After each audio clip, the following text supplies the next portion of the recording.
So let me get this right. Black girls called you ugly? So do you want me to believe that the white girls called you handsome?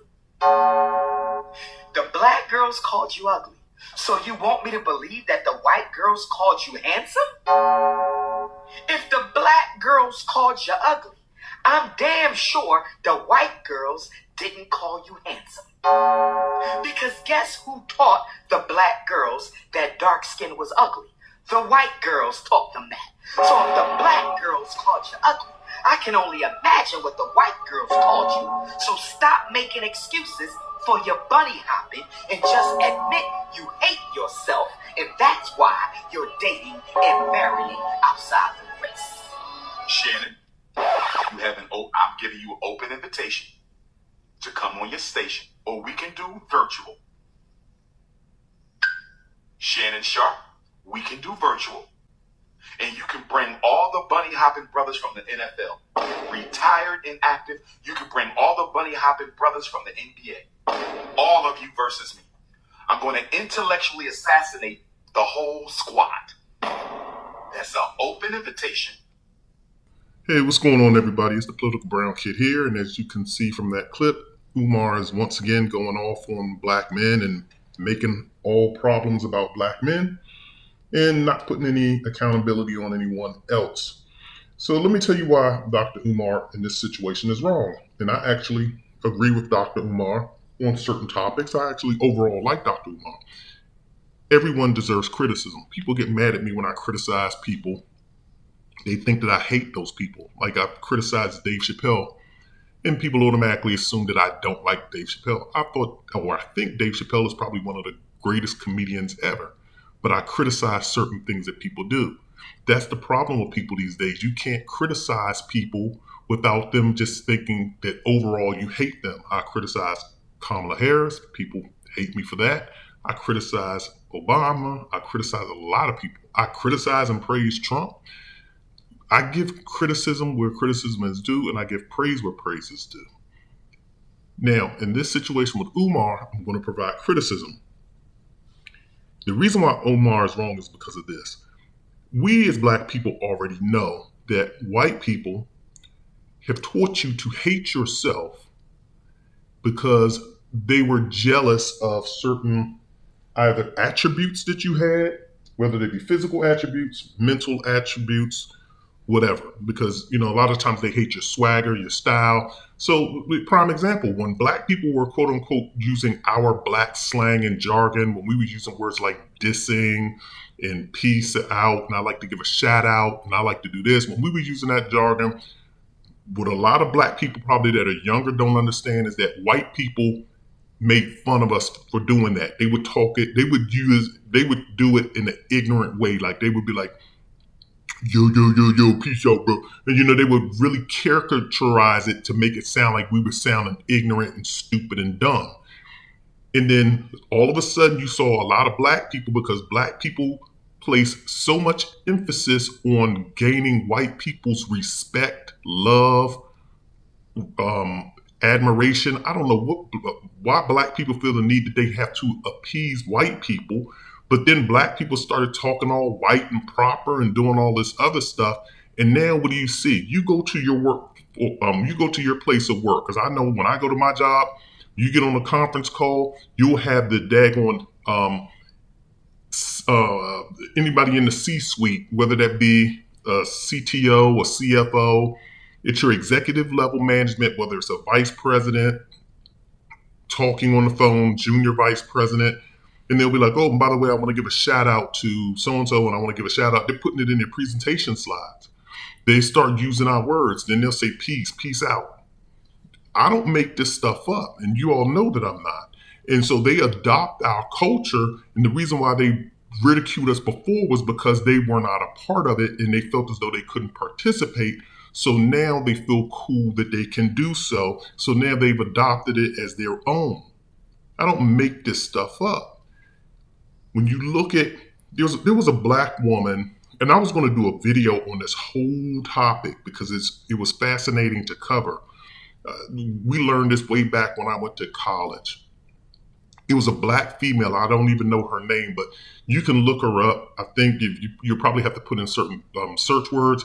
But white people actually captured her and took her from Africa and took her over to, I think, Europe. I don't know which country in Europe. I'm assuming England. I don't know.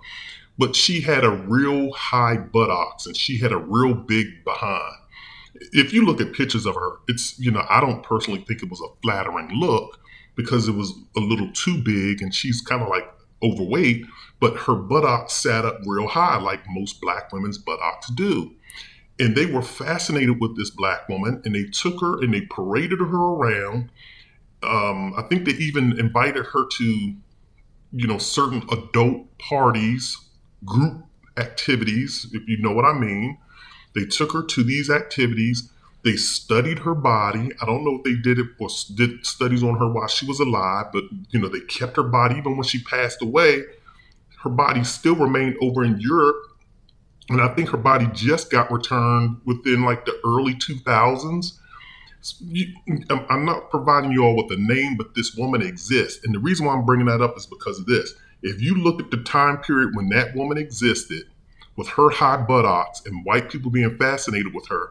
And then you go back and look in the old Western movies and you go and look back in those old movies, like if you look at the movies like Far and Away or any of these Western movies, what do you see white women doing? They're wearing these hoop dresses that have these hoops on them to make their buttocks and make their hips look wide and big.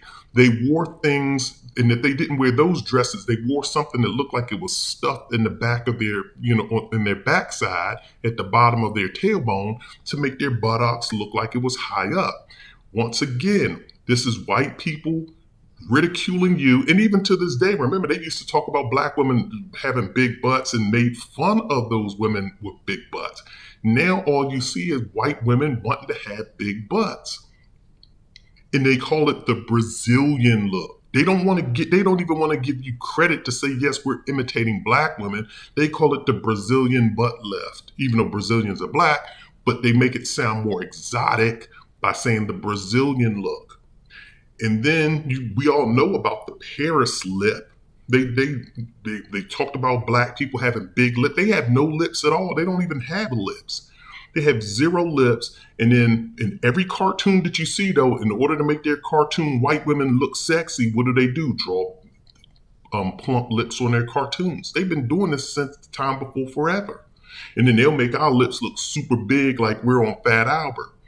But what do you see? They talked about black people's lips. Now all you want to see is white women running out getting black lips and lip injections. And they call it the Paris lip. They talked about our skin tone.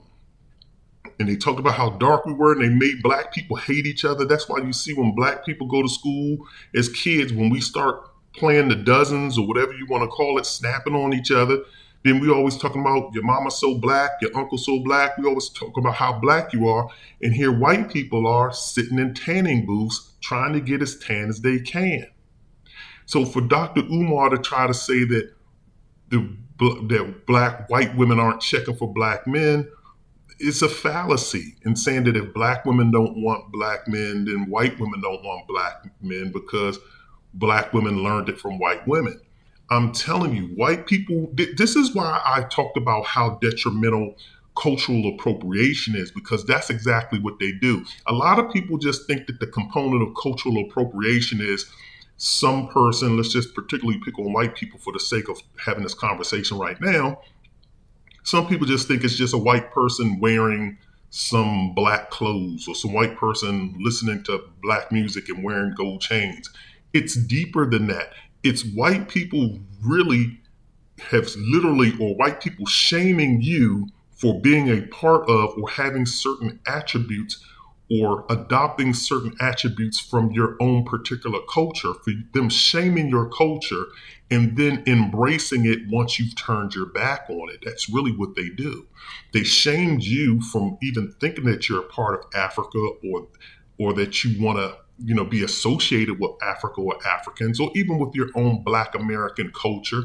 They shame you for naming your kids, Lakeisha, Yolanda, and whatever other black name that there is, Ebony. And then as soon as you abandon those names, they start naming their kids that. I've literally seen some white people with some kind of black names to them. And they start adopting your culture. And the only time black people find certain things acceptable is once white people find it acceptable. Go watch the movie Akeelah and the Bee. When Akeelah says to, and that Akeelah is Keke Palmer's character, she says to Lawrence Fishburne's character, who's mentoring her on how to learn, how to pass the spelling bee, she's just having a conversation and she says, "Why are you dissing me?" She uses the word diss. And he says, "Don't be using that ghetto language up in here. We don't speak that way." And then she goes and gets a dictionary and shows him that the word diss is now added to the dictionary. And she says they add words to the dictionary every year. And so then now he is accepting of the word diss because, quote unquote, the white man who created the Webster's Dictionary has accepted the word and put it into the dictionary. So he will only accept things so long as the white mainstream community adopts it.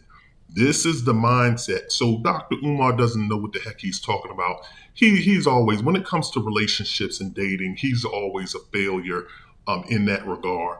So don't even listen to whatever he says when it comes to that. Well, I shouldn't say don't ever listen to what he says. Listen to what he says and then make your own mind up. Kind of think things through. Do your own research on it. But this is the Political Brown Kid. This is my thoughts on the situation. If you have any comments, drop them in the comment section. Also hit the like and subscribe button. I'm out of here.